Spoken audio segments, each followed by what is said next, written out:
দেশের খবরে আপনাদের স্বাগত। সঙ্গে রয়েছে আমি শুভ্র। শুরুতেই দেখে নেব হেডলাইন্স। গ্যাসের সংকট দেশে, বিক্ষোভ বিহার ঝাড়খণ্ডে। রেশনে কেরোসিন দেওয়ার নির্দেশ পেট্রোলিয়াম মন্ত্রকের। রান্নায় এলপিজির বদলে পিএনজি ব্যবহার করুন, পরামর্শ হরদীপ সিং পুরীর।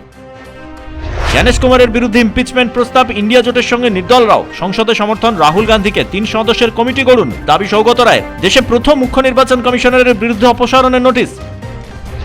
সংসদে ঘুষকাণ্ড, সুপ্রিম কোর্টের রায়ে স্বস্তি পেলেন মহুয়া মৈত্র। দিল্লি হাইকোর্টের রায় স্থগিতাদেশ। এখনই মহুয়ার বিরুদ্ধে চার্জশিট নয়, নির্দেশ প্রধান বিচারপতির। পিছিয়ে পড়াদের জন্য বিশেষ বোর্ড, মুন্ডা, কোড়া, ডোম, কুম্ভকর, সদ্গবদের জন্য আলাদা বোর্ড, ঘোষণা মুখ্যমন্ত্রীর। শিক্ষা, স্বাস্থ্য, চাকরিতে নজর, সব মানুষের মুখে হাসি ফোটাতে চাই, এক্স হ্যান্ডেলে লিখলেন মমতা। আসছে বিস্তারিত খবরে। রান্নার গ্যাসের সংকট বাড়ায় এলপিজির বদলে পিএনজি ব্যবহার করার পরামর্শ দিলেন কেন্দ্রীয় পেট্রোলিয়াম মন্ত্রী হরদীপ সিং পুরী। রেশনে ফের কেরোসিন ফিরিয়ে আনা হয়েছে। রান্নার গ্যাসের বদলে কেরোসিনে রান্না করার পরামর্শ দিলেন মন্ত্রী। তিনি বলেন, সংকট নেই, তবে গ্যাস না পেয়ে আজ ওড়িশা, ঝাড়খণ্ডে ব্যাপক বিক্ষোভ দেখালেন সাধারণ মানুষ। দেশের গ্রামীণ এলাকায় 45 দিনের আগে নতুন গ্যাস বুকিং করতে দেওয়া হচ্ছে না। শহর ও শহরতলিতে 25 দিন।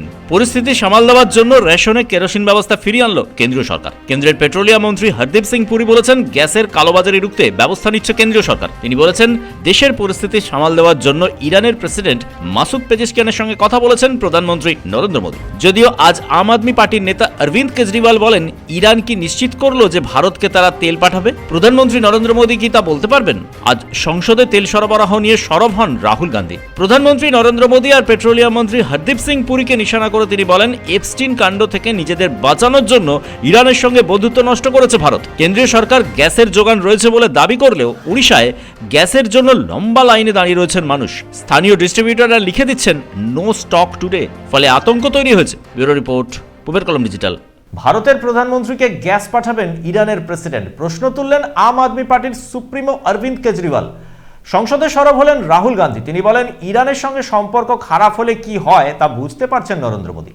ইরানের প্রেসিডেন্ট মাসুদ পেজেশকিয়ানের সঙ্গে টেলিফোনে প্রধানমন্ত্রী নরেন্দ্র মোদীর আলোচনার পর কি ভারতে তেল পাঠাতে অনুমতি দেবে ইরান? যদি না দেয় তাহলে কি হবে? আন্তর্জাতিক বিশেষজ্ঞরা বলছেন, ইরান তেল না পাঠালে সবচেয়ে বড় অর্থনৈতিক ক্ষতি হবে ভারতের। দিল্লি এটা না বুঝে ইসরায়েলের পাশে দাঁড়িয়েছিল, আর 5 দিন পর আয়াতুল্লাহ খোমেনির জন্য শোক বার্তা পাঠিয়েছিল। পরিসংখ্যান দিয়ে আন্তর্জাতিক বিশেষজ্ঞরা বলছেন, ভারত ইতিমধ্যেই বুঝতে পারছে কি ক্ষতি হচ্ছে। মধ্যপ্রাচ্যে প্রায় 1 কোটি ভারতীয় চাকরি করেন, তারা 50 বিলিয়ন মার্কিন ডলার পাঠান বাড়িতে। যুদ্ধের জন্য এই টাকা পাঠানো বন্ধ। ফলে রেমিটেন্সের জন্য যে টাকা ভারত আয় করে তা পুরোপুরি বন্ধ। ফলে এই যুদ্ধ কেবলমাত্র ভারতের কাছে এনার্জি সিকিউরিটি নয়, এই যুদ্ধ আসলে ভারতের অর্থনৈতিক নিরাপত্তায় বড় ধাক্কা। ইসরায়েল আর আমেরিকার পথ নিতে গিয়ে ভারতে এখন টান শুরু হয়েছে। তাছাড়া ভারতের প্রাক্তন কূটনীতিকরা বলেছেন, যদি যুদ্ধ দীর্ঘস্থায়ী হয় তাহলে বহু মানুষ কাজ হারাতে পারেন। ফলে ভারতের 1 কোটি মানুষকে দেশে ফিরিয়ে আনা সম্ভব নয় নরেন্দ্র মোদীর পক্ষে। 1990 সালের যুদ্ধে কুয়েত থেকে মাত্র 2 লক্ষ ভারতীয়কে সরানো গিয়েছিল। 1 কোটি মানুষকে সরানো সম্ভব নয়। ফলে এক মহা সন্ধিক্ষণে দাঁড়িয়ে রয়েছে ভারত। যদি ইরান তেল না দেয় তাহলে সংকট বাড়বে বুঝেই আজ থেকে ভারতের রান্নার গ্যাসের মোকাবিলার জন্য রেশনে কেরোসিন দিতে শুরু করেছে। ব্যুরো রিপোর্ট, পূবের কলম ডিজিটাল।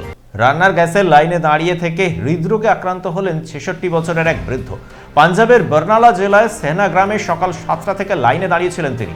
25 নম্বরে ছিল তার টোকেন। দীর্ঘক্ষণ লাইনে থেকে গ্যাস না পাওয়ায় তিনি অসুস্থ হয়ে পড়েন। দেশে এই প্রথম মৃত্যু হলো গ্যাস না পেয়ে।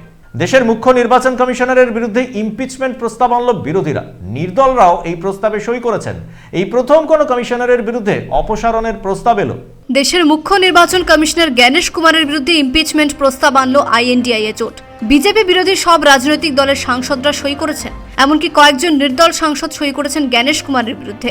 ইমপিচমেন্ট প্রস্তাবে 7টা দাবি তোলা হয়েছে। বিরোধীরা বলেছেন, ইলেকটোরাল বন্ড দুর্নীতিতে জড়িয়ে দেশের মুখ্য নির্বাচন কমিশনার জ্ঞানেশ কুমার ভোট চুরি করছেন, তিনি সায়েন্টিফিক রিগিং এ মদত দিচ্ছেন। বিরোধী ভোট যেখানে বেশি, SIR এর নামে সেই ভোট বাতিল করা হচ্ছে। বাংলার সাংসদরা বলেছেন, আন্ডার অ্যাডজুডিকেশনের নামে এক বিশেষ সম্প্রদায়কে নিশানা করা হচ্ছে। এমনকি যেসব এলাকায় তৃণমূল কংগ্রেসের ভোট বেশি সেখানে তাদের ভোট ব্যাংক বাতিল করে দিচ্ছে নির্বাচন কমিশন। তৃণমূল কংগ্রেসের বর্ষিয়ান সাংসদ সৌগত রায় বলেন, নিয়ম অনুযায়ী লোকসভার বিরোধীদের 100 জন সাংসদ ও রাজ্যসভায় 50 জন সাংসদের সই প্রয়োজন ইমপিচমেন্টের জন্য। সেই সই জোগাড় হয়েছে। এবার স্পিকারের প্রয়োজনীয় ব্যবস্থা নেওয়া উচিত। নিয়ম অনুযায়ী ইমপিচমেন্ট প্রস্তাবের পর 3 সদস্যের কমিটি গঠন করে দেন স্পিকার। সেই কমিটি কবে গঠন করা হবে সেই সিদ্ধান্ত নেবেন স্পিকার।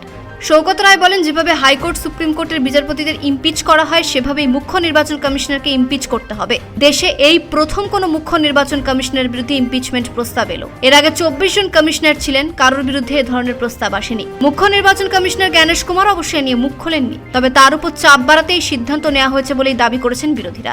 ব্যুরো রিপোর্ট, পূবের কলম ডিজিটাল। সুপ্রিম কোর্টে স্বস্তি পেলেন মহুয়া মৈত্র। হাইকোর্টের নির্দেশে স্থগিতাদেশ দিল শীর্ষ আদালত। নির্দেশে বলা হয়েছে মহুয়া মৈত্রের বিরুদ্ধে এখনই কোনো চার্জশিট পেশ করা যাবে না। সিবিআই, মহুয়া মৈত্র ও লোক আদালতকে নোটিশ পাঠানো হয়েছে। রাজ্যে আরও এক বিএলওর মৃত্যু হলো আতঙ্কে। মালদার কালিয়াচকের সুজাপুরের 153 নম্বর বুথের বিএলও আবুল বারকাত। তার বুথে 1300 ভোটারের মধ্যে 850 জন বিচারাধীন, ফলে চাপ আসছিল তার উপর। পরিবার দাবি জানিয়েছে এই ঘটনার জন্য দায়ী নির্বাচন কমিশন। ভারতে কুকুরের মতন ব্যবহার করা হচ্ছে রোহিঙ্গা শরণার্থীদের সঙ্গে, রিপোর্ট প্রকাশ করে জানালো রাষ্ট্রসংঘ। রিপোর্টে বলা হয়েছে, স্বীকৃত রোহিঙ্গা হলেও তাদের ডিটেনশন ক্যাম্পে রাখার জন্য হুমকি দিচ্ছে পুলিশ। আতঙ্কে রয়েছেন রোহিঙ্গারা।